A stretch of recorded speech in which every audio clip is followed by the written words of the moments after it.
Good evening everyone, and never in my wildest dreams of building the what if 1 in 72nd Malagasy armed forces did I ever think I would have two Vulcans. So here we have Red Duck 1 and Red Duck 2, which will be going forwards now as a pair to deliver a strike on the naughty Marmatians.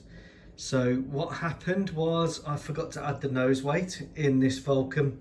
This was going to be the Gulf War Vulcan, and it's now become a flying modern Vulcan. So here is the original one, which I remembered the nose weight, and I've just toned it down a bit. So the Vulcans now have grey intakes and grey markings, very toned down scheme for both of them.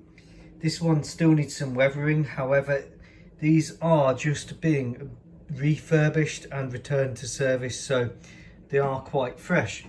They feature a new power plant, the same that powers the B.3 stealth bomber for reliability, and it's a lighter power plant, about the same thrust as the Olympus, but a great weight saving. And here they are in their gunship grey overall scheme. Now both of these I will be using standoff weapons from. So here we have an AGM 158 JASSM, another one here, and in their bomb bays they're carrying some of the Malagasy own penguin guided bombs. This has got another JASSM on the wing there. And if we flip them over, and these are quite bespoke, so it's very difficult when you're kind of building modern Vulcans to remember what you've got and what parts you've got. So this one has the Lockheed sniper pod on its wing and some ECM fairings just under the intakes.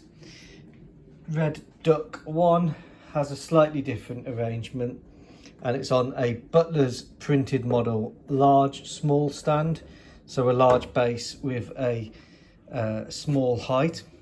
And this has got two AGM 84E SLAM missiles, which with the data link become man in the loop 60-mile range.